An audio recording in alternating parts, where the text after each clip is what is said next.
And now the last thing I want to talk about for this, my portfolio to date video is my short film that I did for the RRFC. Some of you, if you've visited the YouTube channel, you've seen the first video, the introduction, and you saw, oh, there's a video that came first, and maybe you watched it. That's my short film. I'm going to leave it there. I had to post it so that I could get a YouTube channel URL so I could hand it off to my friend who I co-host an anime sports podcast with. It's a monthly sports podcast. It's the Taiku Podcast. Link in the description for the Taiku Podcast. That's a really great project that me and Corey do. Anyway, not to sidetrack, I wanted to get him a link to this YouTube channel, and because I hadn't had that introductory video created and posted yet, I had to just throw something up. So I threw up this short film. I want to talk about the short right now, to give it a little bit more context. And then I'll play the whole video, the whole short film. It's about 6 minutes long. I'll play that whole thing here. And then after it's over, I'll talk about some of my lessons learned and everything. So first off, it's not a short film. It's not a isolated story. So as part of the program, as I had mentioned, you get paired with a screenwriting partner, and so you spend the whole program working on a script idea, developing that idea, and writing the screenplay. While you're doing all the book work, it's slowly introducing you to all these ideas on what goes into directing a project. Working with editors and actors and pre-production, and mostly pre-production. That's like where most of the magic happens. So the book was structured to be building towards shooting and creating your final video. And so what it is it's a single scene from my script. So it's not meant to be an isolated video or an isolated short film that has a beginning, a middle, and end. It's not a whole idea. It's a fragment. So if you've watched it already and you're just kind of like, so it was a conversation that happened, big whoop. That's why I chose it, because first, let me talk about what my script is. I'm not going to give too much away because it's a surprise, and I still have to try to see if I can get the script made into a film.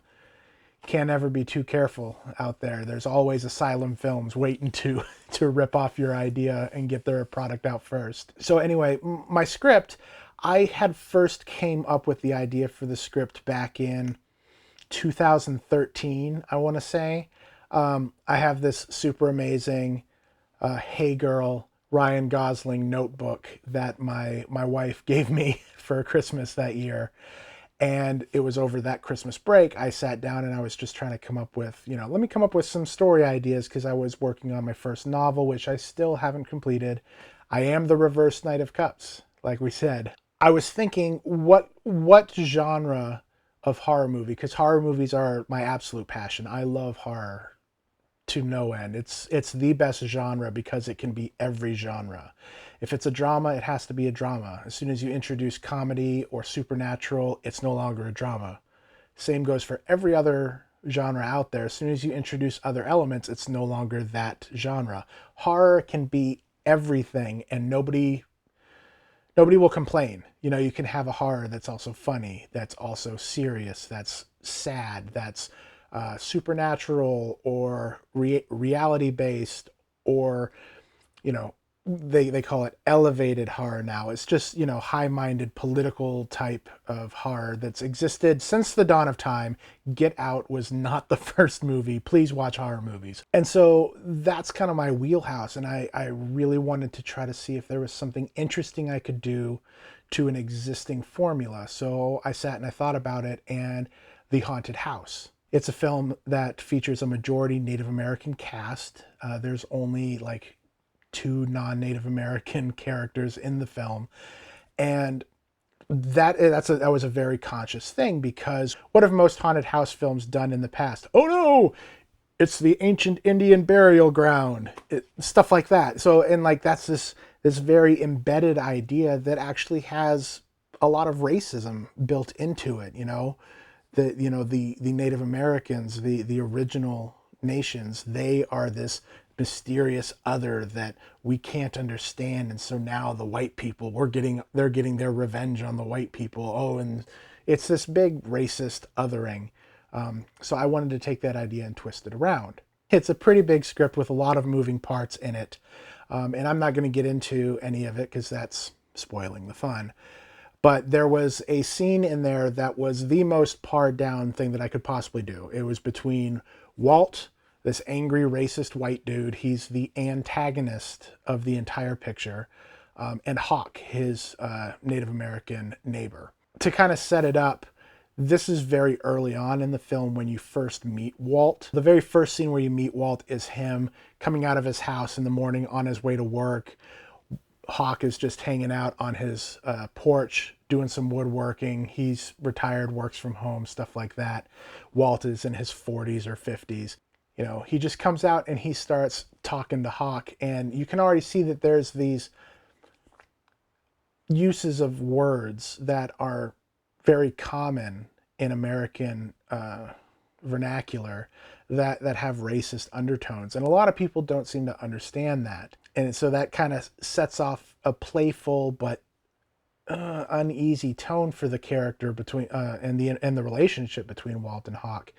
But then Walt gets in his truck, goes to work, and finds out that he's getting laid off, and they're shipping his whole division to their new office in India. So he comes back home from work, and he's already plastered drunk. And when he drives up, you know, he hits the curb, falls out of the truck.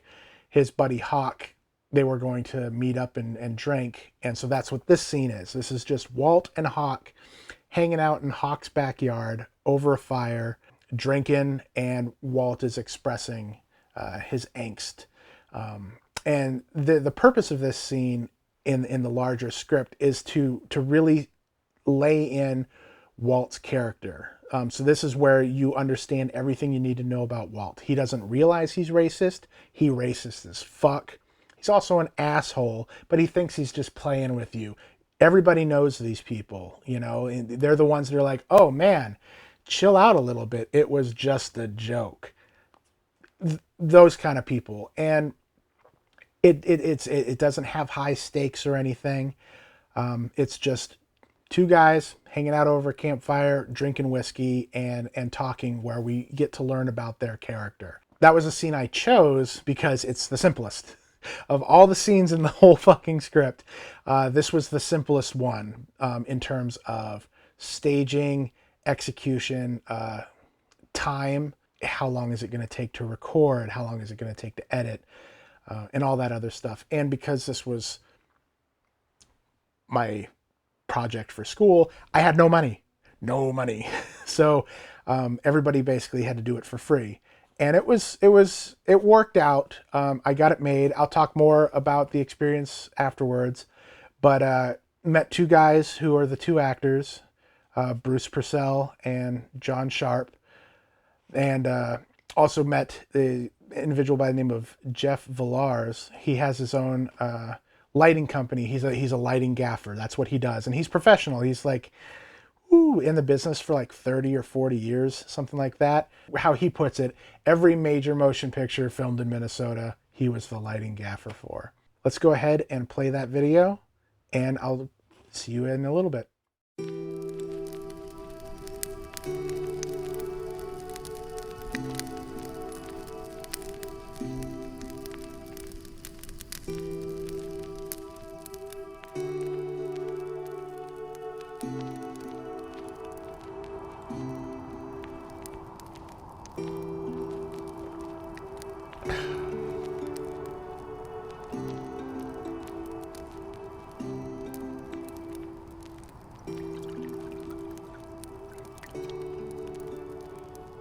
That's what's wrong with this country, Hawk.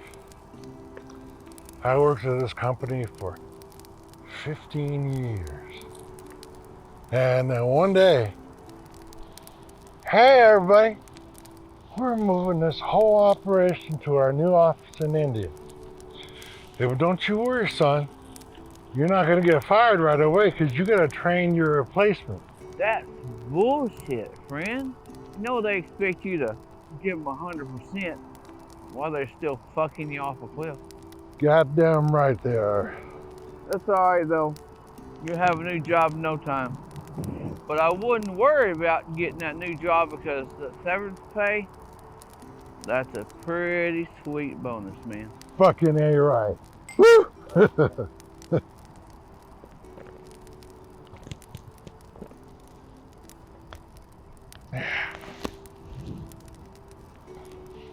You know, I'm gonna start taking some equipment home. Make it worth my while. Kind of sweeten up that bonus a little bit. Nerve of them people. Add insult to injury. Treat me like I'm not as good as them. You know anything about that shit, Hawk? Nah, you don't. You got it good out here on the res. You're pretty lucky out here. For me, this is some next level bullshit. You know you're full of it, right? You got it rough, but you've had it pretty good as a white boy from a good home. There's a lot of folks out there have had it much worse. Yeah, lazy beaners, them coons, trying to suck off Uncle Sam's shit. They deserve all that shit. G-Engine's been treated pretty good. You guys pull your weight out here on the res, you know? Do I? Motherfucker, listen, you lost your job, you'll get another one. You ain't gotta be worried about considered a drunk because you're Indian, or being a thief because you're black. You know, don't insult injury to me. Hey, if the shoe fits. Damn. For fuck's sake, Walt, you white people need some self-awareness pills. Hey, you know, I'm a valuable employee. I earned my position and my pay. And they want to treat me like I'm some kind of... Like some what? Like some what, Walt? No, that's not what I'm trying to say here. Now you're a good Indian, Hawk. You're not some job-stealing red dot Indian.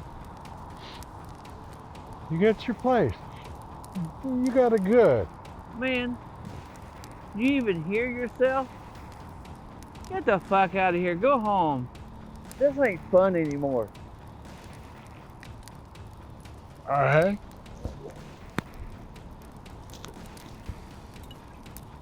One more nightcap before you go. I'm grateful India. Just after my firewater. Fine. Fuck out of here. This is my last free weekend before I have to go find another job. Some of us has to work. We ain't lucky like you people. You people. You people. Yeah, pitbull. It's like a pitbull. You're a pitbull. You're a pitbull. You're a pitbull.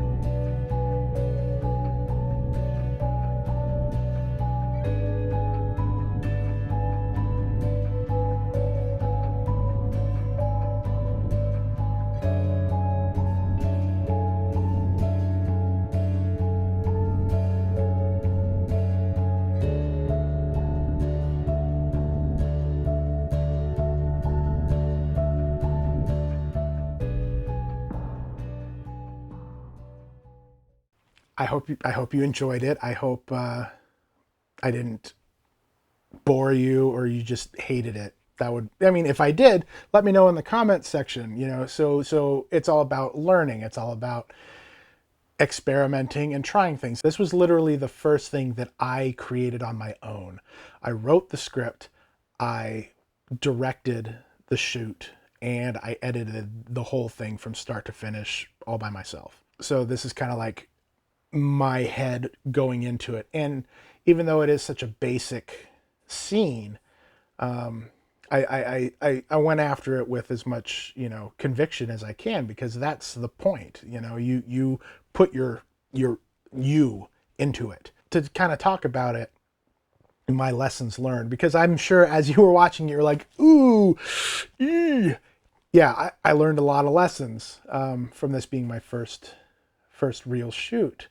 First off, I had an actor.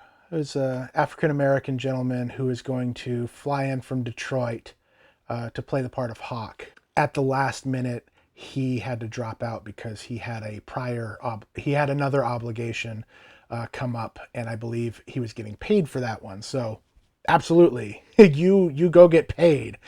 So I had like 3 days before the shoot to find a replacement for Hawk. And that's how I found John. I met with him. He was the only person who replied and showed interest. So basically that meant, yes, you have it. The next day I did a table read over Skype between him and Bruce. And then I believe it was the next day or the day after that we were shooting. So there wasn't a whole lot of time for him to memorize his lines and to build up the character. So I'm pretty sure you can't see it, but if you look really, really closely down by his feet in front of the fire pit, you might be able to see his iPad. He had his iPad up with the script so that he could keep referencing it to remember his lines, because he hadn't had enough time to prepare. And, lessons learned from me. It had already become December at this point, and so I wasn't looking to postpone the shoot. I just needed to get it done because despite a very warm November, December started to get really cold really quick. I was originally going to shoot it on December 6th, but it was going to be 16 degrees outside with a wind chill, so the feels like was going to be in the negatives. Saturday the 7th, when I shot it, weather was above freezing. It was like 34 or 35 degrees. So I figured that would be pretty good, but when we got there, the wind had picked up. So it was still super, super cold. And the whole rest of the winter, it was gone. It was just too cold to do anything outside. I just really wanted to see what it would look like, because that was another thing for this. I wanted to see what it would look like, so that I could see, okay, how do the words on the page translate to an actual film? And that's my biggest takeaway from this. So it's like, now I know how my words read, and I can go through and do my revisions knowing how it's going to look and how it's going to sound, because I have that direct one-to-one comparison. So I wanted it to be as close to my vision, my idea, as I possibly have done at the time. So yeah, so it was butt-ass cold. They did a really good job, but that's why they're all bundled up in these big coats. And some of the editing choices I know aren't the best. I really wanted to be able to cut between, more close-ups and hold a little bit longer. But because of the nature, because it was so cold, we didn't shoot from start to finish. Even though it's a 5-minute script, we didn't shoot from start to finish and do that take a couple of times. I broke it up into like 2-minute pieces. And so we would just shoot that, and then we would do 2 or 3 takes and then go to the next segment and do 2 or 3 takes, because it was so cold. So basically we would just bam, bam, bam, and we would take a break, warm ourselves up over the fire, and then sit back down, do the next segment, bam, bam, bam. All of it just absolutely not ideal. But in the editing process, I feel that I did the best that I could to pull everything together and create something that was visually interesting, that was, the line deliveries that I was satisfied with. Maybe someone else would have chosen another line delivery so that you could have held the shot longer, so that there wasn't so much moving back and forth at the beginning of the film. But I focused on my ears, and I said I first created the story with sound and decided these are the audio bits that I like. And then I did my best to work with the video that I had available to me with the audio choices I made. And that's kind of why it did that. Would it be better to focus more on the video story and less the audio choices, so you get more stammers, more flubbed lines, but you get a really good visual? I'm not so sure. At the end of this project, I really liked how I did it, and if I could do it again, I would make sure that it was warmer, and so we could do more takes. But I ended up really liking it. You know, I'm curious what you guys think, because yeah, I ended up really liking it. I'm interested to see if I get the opportunity to make my film, make that whole script, improve and keep going and really just let my creativity pour out. The camera angles, they were too static for me here. I wanted a little bit more movement, but it was cold, so we set up tripods, not tripads. We set up tripods, framed everything, said, okay, go, and froze. Not a great condition to be trying to be creative in. You know, I had a couple of glide cam movements that I wanted to integrate at the end when Walt gets up and storms off, but it is what it is, and I learned a lot, and that's why I'm happy with it. In the shooting, the setting up, the shooting, and the editing, that's the best experience. Is that's why people, it sounds weird when they're like, just do it, but I learned the most doing it that way. So anyway, that's all of my portfolio from when I worked at not when I worked, but when I did the RRFC program with Travis. Next video, I'm going to go over some projects that I did outside of all that. Yeah, that's right. I worked on 2 short films without Travis after finishing up the RRFC program. And so that's what I'll kind of dive into next time. Hope you enjoyed this. If you did, please let me know. If you didn't, be kind. And be sure to hit the subscribe button. Ding the bell so that you're notified for whenever the next video comes out. And have a great day.